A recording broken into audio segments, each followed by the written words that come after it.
you haven't seen the first 2 episodes, I highly recommend you do before watching this video. Okay, let's get started. First of all, I love these beginning sequences where they give off a bigger contextualization of what was happening right before the outbreak and what led up to it. Here we're in Jakarta and we're introduced to this character, Ibu Ratna. I want to talk about the colors that they use in this beginning sequence that kind of set up the expectations that you see throughout the episode. So in this first scene, you have a little bit of a corner that is teal, and in the wider shot of this scene you have the whole wall that is engulfed in this cyan kind of teal vibe. And after she's picked up and taken to this facility, we see more occurrences of blue entering the frame. It's almost as if she's transitioning into kind of this doom. I love how the shapes in these scenes give so much texture and really setting us up for this visual tension we see as a theme throughout the episode. We'll talk about framing a lot more in a little bit, but I also want to point out that the gold is going to be a very important color as well. From what I've seen so far, gold and those warm tones seem to resemble humanity, a life full of hope and a general optimism that fills the soul. Here, the warm tones of the gold sunshine transitions to a more kind of sick, nausea-like color palette that really complements the seriousness of what they're about to do in efforts to quarantine this infection. Bom seluruh kota dan seluruh orang yang ada di dalamnya.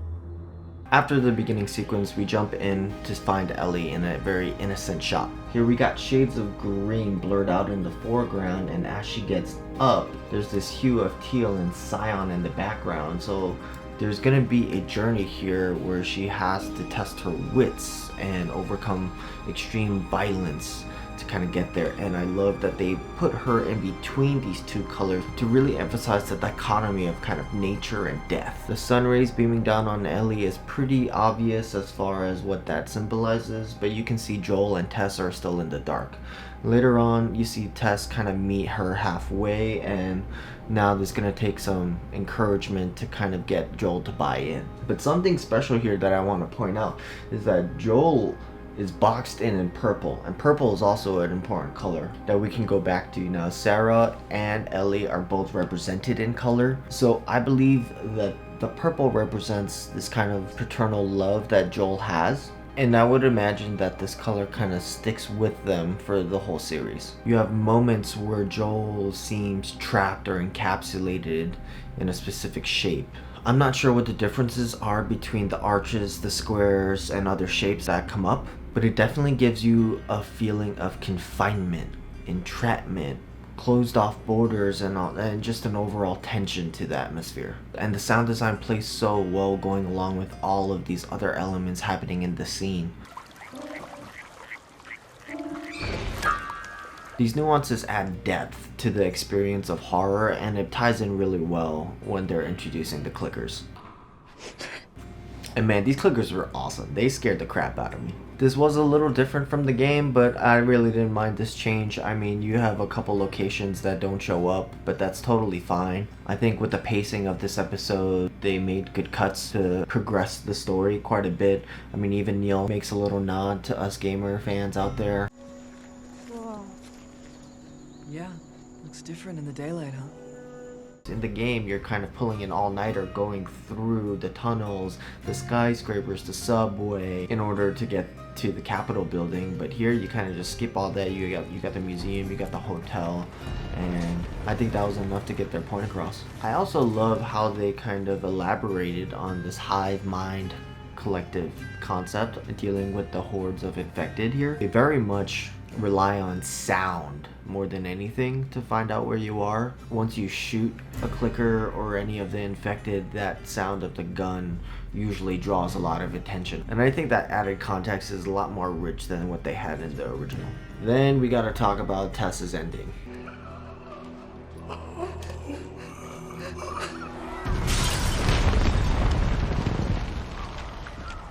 I thought that this scene was so epic, but literally how she goes is kind of disturbing, and I think that I don't know how to feel about that actually.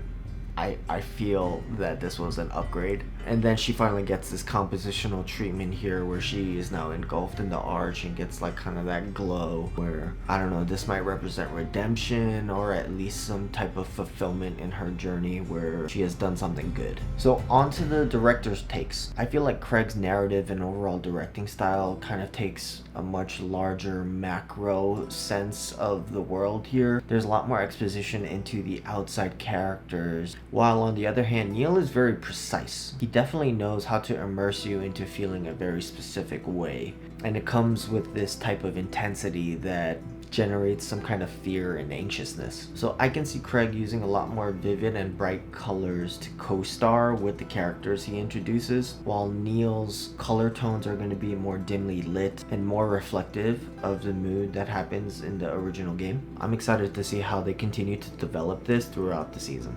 Alright, so let's talk about predictions. Everything here is going to be based on the 2 current episodes, the behind the scenes footage, and the trailers. I just looked it up. The next episode is going to be directed by Peter Hoare. I don't know anything about his background or anything like that, so I'm excited to see a fresh take on Bill and Frank's storyline. A couple of things that I can pull is that from the trailer, it looks like a lot of the footage of Bill was not in the game. I imagine that the pacing of the next episode is going to be flashback heavy, and we might not see as much action with Joel and Ellie, but we will see action with Bill. I'm super curious how they're going to implement Bill's love of traps. That one was always kind of like a funny little aspect in the game. I'm pretty excited to see where they take it because Bill's a crafty dude.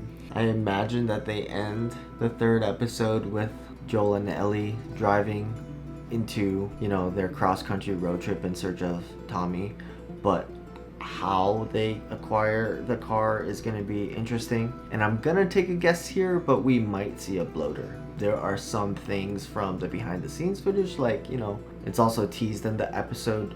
You know, people like to tell stories. So there aren't super infected that explode fungus spores on you? Shit, I hope not. Maybe we get a glimpse of the big boy. Overall, I thought this was a wonderfully executed episode 2. And lastly, I want to thank you guys for watching all the way to the end. If you like this video, here's what you can do to show some love and support. I'd super appreciate it, and I can't wait until next week. Until then, I hope you guys take care of yourselves and each other.